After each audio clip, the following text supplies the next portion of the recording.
1976년 7월 19일 월요일 아침, 프랑스 남부의 찬란한 휴양도시 니스. 주말에 달콤한 휴식을 뒤로하고 일상으로 복귀한 소시에테 제네랄 은행 직원들은 지하 금고실 앞을 감도는 기이한 침묵과 마주합니다. 무게만 20톤, 육중한 강철 금고문, 열쇠도 다이얼도 모두 정상이었지만 꼼짝도 하지 않았습니다. 처음 직원들이 느낀 당혹감은 점차 짜증으로, 그리고 이내 알 수 없는 불안감으로 번져갔죠. 은행 측은 금고 제작사인 핏의 보슈의 기술진을 긴급 호출했습니다. 하지만 최고의 전문가들조차 두 손을 들었고 결국 벽을 뚫어 안을 확인하기로 합니다. 몇 시간의 사투 끝에 마침내 사람 하나가 들어갈 만한 구멍이 뚫렸습니다. 가장 먼저 내부를 들여다본 사람은 눈앞에 펼쳐진 믿을 수 없는 광경에 얼어붙고 마는데요. 갈기갈기 찢긴 서류들과 텅 빈 보석 상자들, 그리고 키키한 하수구 냄새 사이로 기묘하게 섞인 고급 와인의 향기. 371개의 개인 대여금고가 털렸고 당시 가치로 5천만 프랑 이상의 현금과 금괴, 보석이 감쪽같이 사라진 뒤였죠. 안쪽에서 용접되어 굳게 봉인된 금고문 옆, 벽면에는 범인들이 휘갈겨 쓴 문구가 선명했습니다. Ni arme, ni violence, et sans haine. 이 대담한 범죄를 설계한 남자, 알베르 로맹 스파지아리. 1932년 12월 14일 프랑스 오트잘프 지방의 작은 시골 마을에서 태어난 그의 삶은 시작부터 상실로 점철되어 있었습니다. 겨우 3살 때 아버지를 여의었고 어머니는 남프랑스 이에르르 이주의 란제리 상점을 운영하며 홀로 생계를 꾸려야 했습니다. 어머니는 아들을 번듯하게 키우려 가톨릭 기숙학교에 보냈지만 자유분방하고 반항적이었던 스파지아리에게 학교는 그저 감옥이나 다름없었죠. 게다가 이탈리아계 이민자의 피가 흐른다는 이유로 친구들은 그를 스파게티라고 놀려댔고 무리 속에 섞이지 못한 채 겉돌기만 했습니다. 어머니의 재혼 또한 그에게 큰 상처가 되어 새아버지를 혐오해 자꾸 집 밖으로 나돌았죠. 세상에 대한 분노가 쌓여가던 10대 시절, 그는 여자친구에게 선물할 다이아몬드를 훔치며 첫 범죄에 눈을 뜹니다. 당시 소년의 마음을 사로잡은 우상은 따로 있었습니다. 부자들의 돈을 빼서 가난한 이들에게 나눠준다는 시칠리아의 전설적인 산적 살바토레 줄리아노. 어린 스파지아리에게 줄리아노는 세상에 저항하는 낭만적 영웅이었습니다. 16살의 스파지아리는 이 무법자를 만나겠다며 시칠리아로 무작정 가출을 감행합니다. 비록 줄리아노를 직접 만나지는 못했지만 이 여행에서 마주친 법 테두리 밖의 무법자들에게서 그는 깊은 동질감을 느꼈습니다. 훗날 그가 자신의 범죄를 뻔한 강도질이 아닌 일종의 낭만적 저항이나 남성성의 실현으로 인식하게 된 것은 바로 이 시절의 경험 때문이었죠. 1950년 17살이 된 스파지아리는 전쟁터로 향합니다. 제1차 인도차이나 전쟁의 수렁에 빠져있던 프랑스군 낙하산 부대에 자원한 것입니다. 베트남의 밀림 속에서 그는 폭발물을 다루는 법과 잠입, 정찰, 그리고 극한 상황에서의 생존 기술을 몸으로 익혔습니다. 무궁훈장을 받을 만큼 뛰어나고 용맹한 군인이었지만 동료들의 죽음과 게릴라전의 광기 속에서 그의 도덕성은 서서히 마비되어 갔죠. 1953년 1월 31일 그는 동료와 공모하여 밀크바라는 매춘업소를 터는 범죄를 저지릅니다.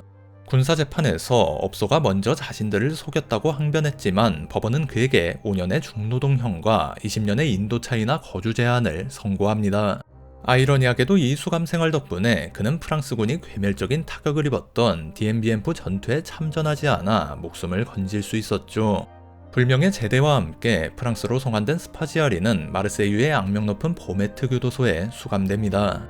이곳 작업장에서 용접과 금속 가공 기술을 익히는데 이것이 훗날 그의 인생을 송두리째 바꿀 결정적인 무기가 될 줄은 아무도 몰랐습니다.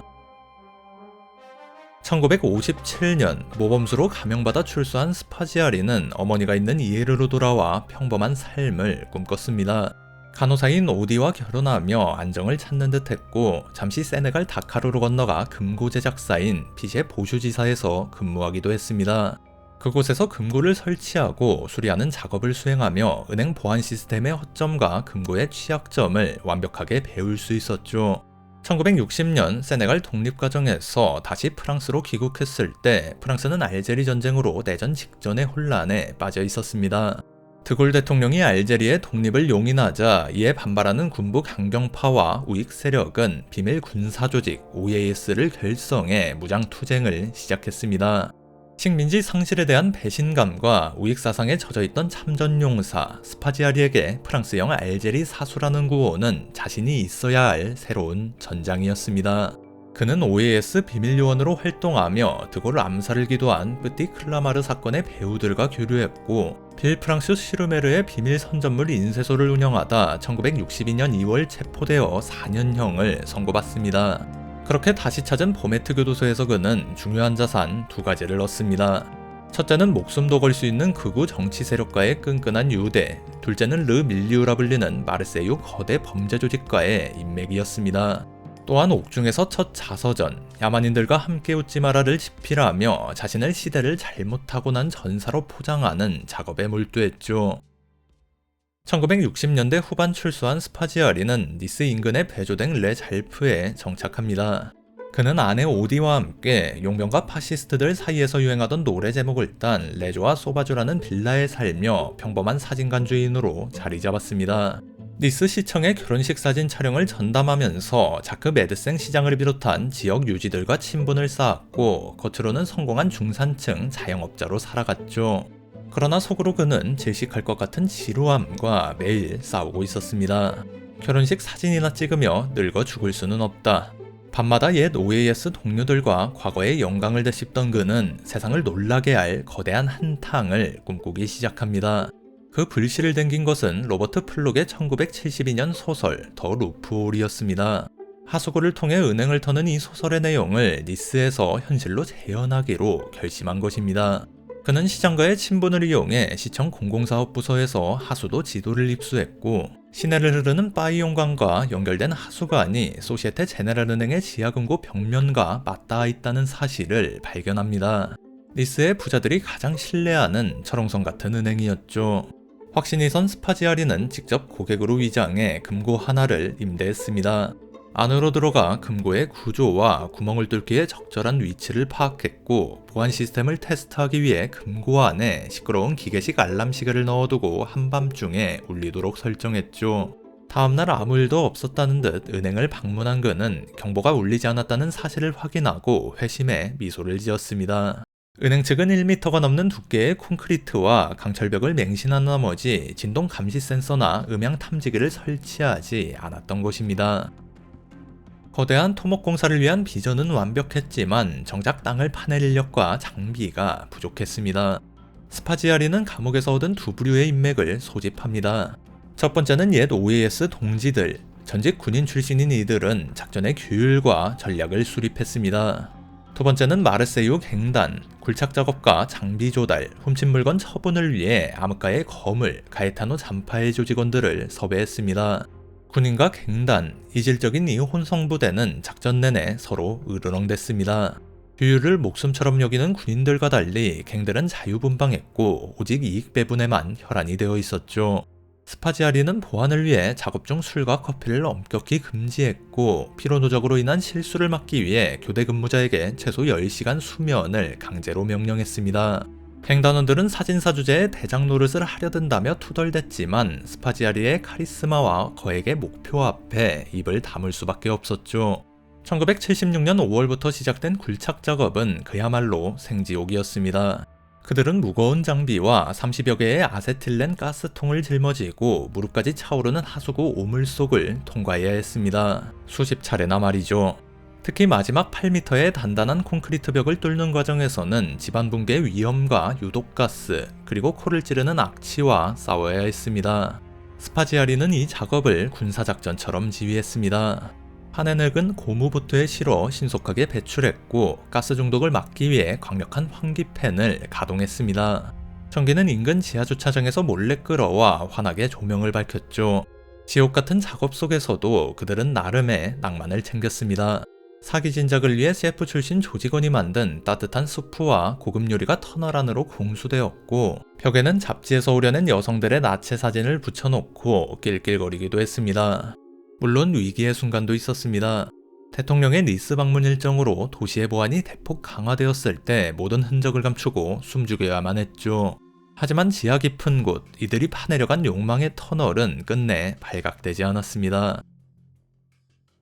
1976년 7월 16일 금요일 밤, 바스티유데이 연휴로 도시 전체가 축제 분위기에 젖어 있을 때 스파지아리 일당은 마침내 금고실 벽을 뚫어내는데 성공합니다.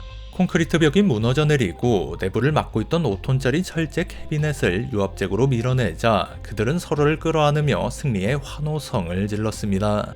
진입 후 그들이 가장 먼저 한 일은 돈을 쓸어 담는 게 아니었습니다. 우선 용접 장비를 꺼내 금고실 문을 안쪽에서 단단히 용접해버렸죠. 경비원이나 경찰이 오더라도 즉시 진입할 수 없게 만들어 안전하게 도주할 시간을 벌기 위한 묘수였습니다. 스파지아리는 와인, 빠떼, 빵, 그리고 살라미를 꺼내들었고 그들은 마치 소풍이라도 온 듯 여유롭게 약탈을 즐겼습니다. 토요일과 일요일 꼬박 48시간 동안 총 4,000개의 대여금고 중 371개가 열렸고 금괴와 현금, 보석, 무기명 채권이 폭포수처럼 쏟아져 나왔죠. 그 중에는 니스 유력 인사들의 사생활이 담긴 사진이나 비밀장부도 있었는데요. 스파지아리는 이 사진들을 벽에 붙여놓고 조롱하며 즐거워했고 안에서 보석 감별까지 해가며 알짜배기만 챙기는 여유를 부렸습니다. 7월 18일 일요일 밤 갑작스러운 폭우로 하수구 수위가 급격히 상승하자 스파지아리는 철수를 명령합니다. 떠나기 직전 금고실 벽면에 자신들이 벌인 범죄를 요약한 문구를 남겼습니다. 필적 추적을 피하려 각 글자는 서로 다른 사람이 쓰도록 했죠. Ni arme, ni violence, et sans haine. 뒤늦게 경찰이 금고실에 진입했을 때 현장에 지문 따위는 하나도 남아있지 않았습니다. 남겨진 것은 용접 장비와 빈 와인병 그리고 조롱 섞인 낙서뿐. 언론은 이를 세기의 강도라 대서특필했고 피해를 본 은행 고객들은 발을 동동 굴렀지만 어떤 사람들은 범인들의 대담함에 묘한 카타르시스를 느끼기도 했습니다. 초기 단서가 거의 없었던 경찰은 지푸라기라도 잡는 심정으로 사건 전후 니스의 모든 의심스러운 활동 기록을 뒤졌습니다. 집요한 조사 끝에 사건 발생 전 니스 근교의 한 버려진 빌라 밖에서 수상한 남자들이 검문받았던 기록이 발견되었는데요. 당시엔 딱히 범죄 혐의점이 없어 돌려보냈지만 경찰은 그들의 신분증과 차량 번호판을 꼼꼼히 적어두었죠. 즉시 병력을 투입해 그 빌라를 급습했습니다. 남자들은 이미 사라지고 없었지만 금고실에서 발견된 것과 똑같은 와인병들 그리고 진흙이 잔뜩 묻은 부츠들이 발견되었습니다. 니스 하수구의 진흙과 정확히 일치했죠. 수사망은 급격히 좁혀졌고 결정타를 날린 건 방정맞은 입이었습니다. 일당 중 한 명이 전 여자친구에게 자신의 범죄를 자랑하다 덜미가 잡혔고 곧이어 1년 번호가 찍힌 금괴를 허술하게 현금화하려던 조직원들도 줄줄이 검거되었습니다. 꼬리에 꼬리를 문 체포행렬 끝에 마르세유 일당은 결국 사진사 스파지아리가 주모자라고 자백합니다. 당시 시장의 전속 사진사 자격으로 일본 등 아시아 순방을 마치고 돌아오던 스파지아리는 니스 공항에 발을 딛자마자 수갑을 자야했습니다. 그가 살던 빌라에서는 무기 은닉처와 훔친 돈의 일부가 발견되었죠. 처음엔 혐의를 완강히 부인하던 스파지아리였지만 아내 오디를 무기 소지 혐의로 잡아넣겠다는 수사관의 협박에 결국 입을 열었습니다. 그러나 그는 나머지 공범들은 절대로 털어놓지 않았고 엉뚱한 범행 동기를 지어냈습니다. 이 강도 사건이 개인적인 탐욕 때문이 아니라 이탈리아의 비밀극우 조직 카테나에 자금을 대기 위한 거창한 정치적 작전이었다고 주장해 수사관들을 혼란에 빠뜨렸죠.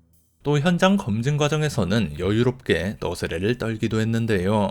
은행벽이 어찌나 튼튼하던지 구멍 뚫는 데만 5시간, 유압잭으로 미는 데만 1시간이 걸립니다. 보안이 정말 확실한 은행이니 나중에 석방되면 남은 돈은 꼭 여기에 맡길 생각입니다. 지켜보던 사람들이 실소를 터뜨릴 수밖에 없는 기막힌 농담이었죠. 너스레를 떠는 와중에도 스파지아리의 머릿속은 오직 탈출 계획으로 가득 차 있었습니다. 1977년 3월 10일 오후 그는 자신의 변호사 자크 페라와 함께 사건 담당 판사 리샤르 부아지즈를 대면하고 있었습니다. 이 자리에서 그는 사건의 디테일과 배후에 있는 고위층의 비밀을 털어놓겠다며 암호로 된 지도를 슬며시 건넸습니다. 판사가 복잡한 암호를 해독하려 문서에 집중한 순간 스파지아리는 설명을 돕는 척 자리에서 일어나 옆으로 다가갔고 이내 근처 창문을 향해 몸을 날렸습니다. 3층 높이였고 사람들은 그가 자살이라도 하려는 줄 알았지만 낙하산병 출신인 그는 아래 주차되어 있던 르노6 승용차의 지붕 위로 안전하게 착지했습니다. 털끝 하나 다치지 않았죠. 미리 대기하고 있던 오토바이 뒷좌석에 올라탄 그는 창문 밖으로 멍하니 자신을 내려다보는 판사를 향해 손을 흔들며 외쳤습니다. Au revoir! Wouh! 그는 나중에 르노6 차주에게 지붕 수리비로 5,000프랑을 우편으로 보내는 여유까지 보여주었고 대중은 이 악당에게 완전히 매료되었습니다. 탈출 후 스파지아리는 살아있는 전설이 되었습니다.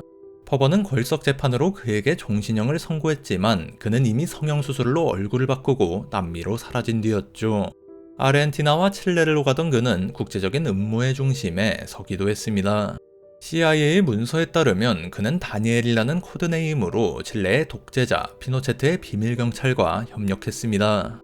심지어 반체제 인사를 제거하는 오퍼레이션 콘도르에 연루되었다는 의혹까지 제기되었죠. 하지만 대중에게 비친 그는 여전히 유쾌한 악당이었습니다. 낙원의 하수구, 송로버섯의 일기 등 여러 권의 자서전을 출판해 인세를 챙겼고 비밀리에 어머니와 아내를 만나기도 했습니다. 산타클로스 복장을 하고 니스 경찰서 정문 앞에서 찍은 사진을 연말 엽서로 보냈다는 일화가 전해지기도 하죠. 이 쇼맨십의 정점은 유명 저널리스트 베르나르 피보와의 비밀 인터뷰였습니다. 밀라노에서 가발과 턱수염으로 변장한 채 카메라 앞에 선 그는 프랑스 전역을 비웃으며 무용담을 늘어놓았습니다. Bien, vous avez réussi le casse du siècle, mais quelles ont été vos motivations profondes?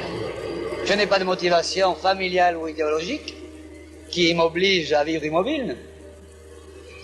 Et puis, j'ai toujours cherché des trésors. À 12 ans déjà, je commençais à penser à celui-là, le trésor.